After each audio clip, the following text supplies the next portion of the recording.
It's odd to start a pastoral calling on Palm Sunday for a couple of reasons. The first, and this is something I actually kind of struggled with, was wondering if you can joke about all the pageantry of Palm Sunday being for you, or if your congregants would walk away from your first sermon thinking that you have a God complex. Obviously, this was before we had to move to online worship. But that's something I really was wondering if I could even include in a sermon. The second reason is because Palm Sunday is a big liturgical day in the life of the church. It's one of those church days where people have expectations about what's going to happen. Certain churches have rituals and celebrations and songs they sing every year, and to just jump into all of that can be overwhelming. It's an exciting Sunday for sure, but there's often an agenda already set for the day, so it can be tricky to make room for both this important day in the life of the church and the church calendar, but also to make room for the arrival of a new pastor. Luckily, these two significant events in the life of this church have a common theme of arrival, and therefore they're not too incongruent with one another. Next, it's odd to start on Palm Sunday because it's the beginning of the busiest and most significant time in the church calendar, except maybe Christmas. So for me to start on Palm Sunday, it's kind of like starting on Christmas without Advent. The triumphant entry in the journey through death and resurrection is so significant that it requires reflection on morality and sin and mortality and temptation, and reflection on what it means to die and yet conquer death. And Lent is often, and should be, the time that we start intensifying our reflection on these things. We partake in spiritual practices outside of the routine ways of being so that we can do that required reflection. And as we do these preparatory acts for our souls, as we self-sacrifice or take something up or begin a new spiritual practice, we clear our hearts and our minds and our souls to understand the kind of act that Christ does on Maundy, Thursday, Good Friday, and Easter Sunday. We do the work necessary to understand the radical demonstration of vulnerable power that comes during that time. So it's odd to start on Palm Sunday because I did not go through Lent with you. So it's my prayer that although we have prepared for this significant time separately, that we will be able to journey through the coming Holy Week, the coming death and staying in resurrection together. Finally, I started writing the sermon well before COVID-19 was taken as seriously as it is now in the States. I really expected to be preaching this from inside the church with pews that had people in them, not inside the retreat center, which is what I'll do on Sunday, or inside an empty church to a camera, which is what I'm doing right now. And even moving into Evergreen, my entry into Evergreen was complicated by COVID and also by some other things. Dropping off the items at the church was an adventure. Anissa, my partner, and I got in late on Wednesday, and we stayed in Golden. And then on a Thursday, we were welcomed by Bob and Judy and George at the church, but we were also welcomed by a spring blizzard. A spring blizzard that a U-Haul and a little Kia Forte were not quite prepared to handle, I don't think. So we drove the U-Haul and the Kia up to the church, but we kept the U-Haul there and we waited to unload until Friday because it was snowing pretty bad. And then on Friday, we unloaded the items from the U-Haul into the church, but we couldn't even get up to the retreat center, which is where I'm staying, because of the road conditions. And then on Saturday, Anissa and I drove to California so she could move back into her mom's house while the virus is taking effect. So as you can imagine, preparing for Palm Sunday, and your first Sunday at a church in the middle of a global pandemic, and having a spring blizzard interrupt your move. It's odd to say the least. And it was a little tricky, a little difficult to really feel prepared. This situation we're in, one I surely have never seen in my lifetime, it raises a lot of difficult questions. Questions that are hard to prepare for as you enter your first calling. Questions like, how do we maintain good spirits and connection at a time when we're told to be physically distant from one another? When is it safe for us to gather again as a church inside of this building? How do we creatively reinterpret our liturgy to adapt to this time and the constraints of this time, and make it both meaningful and rooted in the faithful witness of our tradition? Is it appropriate to allow groups to meet in the building when we have actively canceled worship services? And what do we do about the groups that have been denied from every other building and need a place to meet? What ways do we need to mobilize right now to help sustain those who have lost their jobs, or those who are feeling isolated, or who in the anxiety of this time cannot go to the grocery store, especially when they're at risk? And how do we combat the ways in which hoarding and a scarcity mindset have inhibited people from having simply what they need? In what ways can we be more compassionate and caring to one another, knowing the limitations of the actions we can take right now? These are questions I believe we'll be thinking about even as the pandemic ends. The pandemic has made more salient the nagging structural problems which the church needs to address. It has started to destabilize us and cause us a discomfort that we can no longer ignore. And we as communities, as a society, as the church, both big and little c, are now questioning what is important for our happiness, what's necessary for our lives, what is essential to living not just a life, but a good life, and who are essential for that. And we're learning what's not necessary as well. The things we have erected as necessities and essentials that at the end of the day don't really mean that much to us.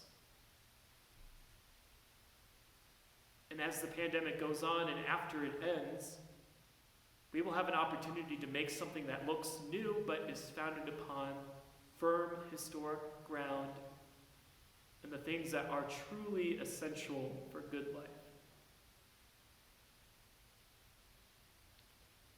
These events, my move, a global pandemic, Palm Sunday and the liturgy, and Palm Sunday as the biblical narrative, they all require preparation. To prepare for a move, you pack. To prepare for a global pandemic, you stock up on the necessary supplies, you get in contact with one another, you have good health care, and we're still learning the many ways we failed to prepare for this. And to prepare for Palm Sunday at church usually involves warming up the classic church songs and buying palm fronds, and you have a lot of youth, maybe you line them up and teach them a song and have them process into the sanctuary and sing. And we prepare spiritually for Holy Week, for Easter through our Lenten practices. And that's what we find the disciples doing in the biblical narrative for Palm Sunday. We find them preparing. The disciples are tasked by Christ to prepare his entry into Jerusalem, and Christ asks them to find a colt for him to ride into town. And this is necessary for a fulfillment of the messianic prophecies. But it's an odd thing to do, to essentially steal or maybe generously borrow somebody's colt right out of the yard, just untie it from the fence, so that your leader can ride it into a city. And the disciples, when they're asked why they are borrowing the colt, Christ tells them to just say that God needs it and God will return it. I suspect, being a pastor such as I am, that if somebody came to my house and asked to say, borrow my snowblower, especially my new snowblower I've never used before, and told me, hey, Jesus needs this, I would put up a lot of resistance to that notion, especially if I didn't know them. But surprisingly, and perhaps because they knew the magnitude of the messianic arrival, bystanders do not put up a fight to the colt being borrowed. They just trust that the colt will be returned as promised. And after the disciples take the colt, the bystanders, the crowd, they recognize the entrance of the Messiah and begin their own preparations. They throw down their cloaks and the cuttings from the trees, and they prepare a path for the Lord. Our approaches to Lent may mirror aspects of a Palm Sunday preparation. Many people give up something, or they self-sacrifice for Lent. And their sacrifice might be a temporary thing, but it's something done to embody and to make more present on their consciousness the temptation of Christ in the desert and the sacrifice of Christ on the cross. So maybe for a while you don't eat chocolate, and you're tempted every single day to eat that chocolate. But in that temptation, you understand just a small fraction of what Christ went through. Or others may give up a habit that is actually self-harming and detrimental to life, or detrimental to others' lives. Maybe giving up smoking or alcohol or self-deprecating talk or even plastics. And they do this in the hope that the Lenten practice of fasting leads to a renewed and resurrected life on Easter Sunday. Others still may begin other spiritual practices. Taking up something new is often a sacrifice in time and energy.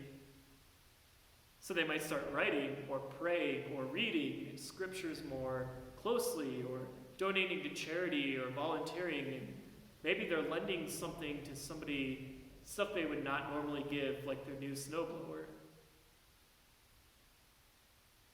In a way, these are often like untying a colt or throwing a cloak down on the road.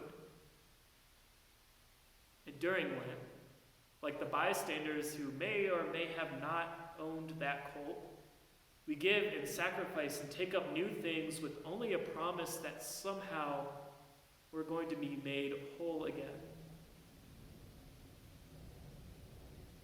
While the Christian life should be marked by continual spiritual preparation and intervention, Lent is a time when our spiritual preparation is more intentional and focused. And in Lent, especially, we dwell on some of the most difficult things to be steeped in: temptation, sacrifice, wandering in the wilderness, loneliness, suffering, and death.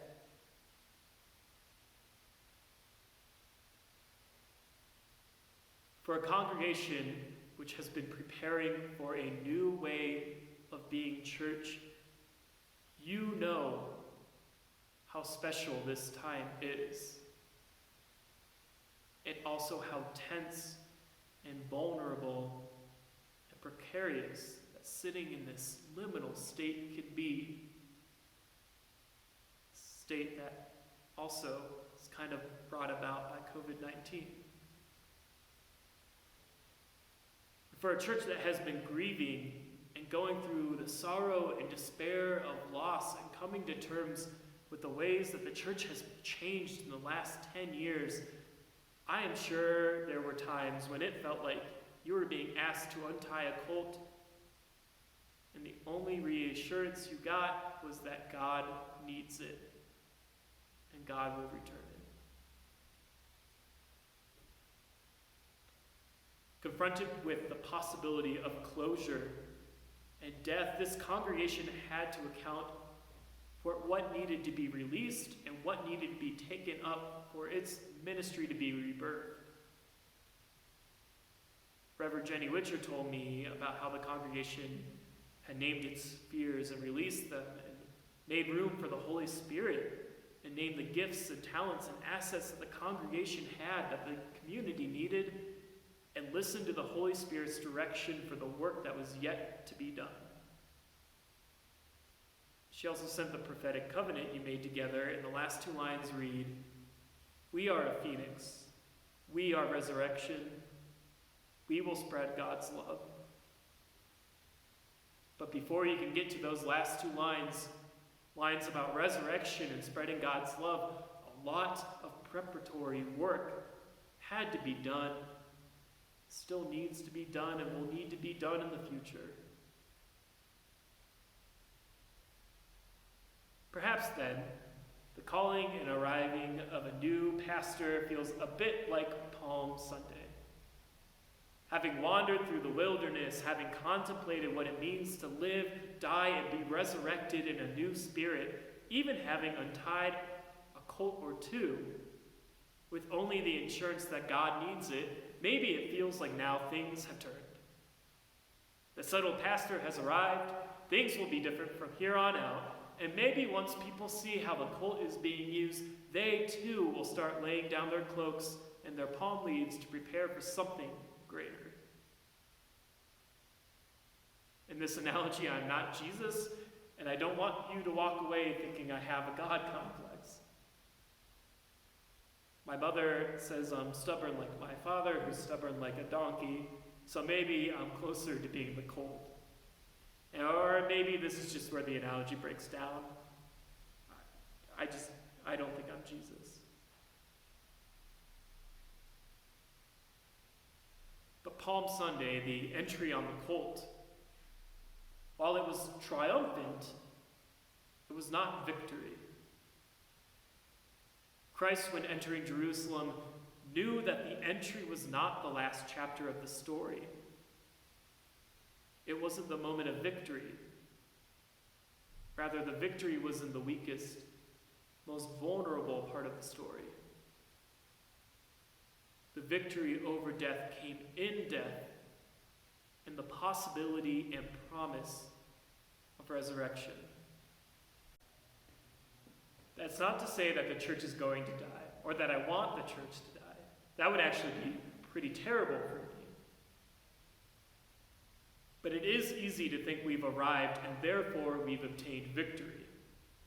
It's easy to be so caught up in the optics and visuals of triumph and success that we forget what victory actually is, and that it's found in the death and then resurrection of Christ, not at Christ's arrival into Jerusalem. The entry is triumphant and to be celebrated, yes, but the victory is subversive. The victory comes from wandering, vulnerability, death. The victory comes when the world is turned upside down and something new happens. When a way is made out of no way and all the preparation finally starts to make sense. I'll serve the Easter sermon for Easter, I promise. But this is where we sit at Palm Sunday. We have come from a time of preparation, and we are in a time of excitement and expectation and uncertainty. And I know I'm tinged with feelings of anticipation and joy, and also curiosity about what's going to happen now that we've arrived at this juncture. We have been tasked to doing mission and ministry in which we will not fully know the outcome or even how we are supposed to be partaking in that mission and ministry right now. We know only that God has asked us to do it, asked us to give up time and resources and preconceived notions of what church is or what church does and asked us to give up the ways and routines that we have cemented ourselves into and to break out into radical, revolutionary, and faithful ways of re-knowing church and community and life. We have been tasked with this with the same reassurances that the disciples received. It is for God, and God will return it. But God doesn't always return things in expected ways. The messianic expectation for Christ was for him to conquer nations. But instead, Christ did not conquer nations or enemies or walk in as a war leader. He came in on a donkey and he conquered death itself. There was victory, but it was not found in the triumphant entrance. It was found in death, in vulnerability, in the new life, which those two things enabled. We are in a particularly vulnerable time. In this instant, we are grasping at ways to be present to one another, to be with one another, to witness to one another, and we feel the need for God's love and presence to be known in this world, but we also feel the limitations that our human fragility and social well-being are presenting right now. The pandemic stresses the ways in which inaccessibility and inauthentic experience and routine worship without any kind of understood meaning, and how pearl-clutching resistance to fresh expression is strangling the church.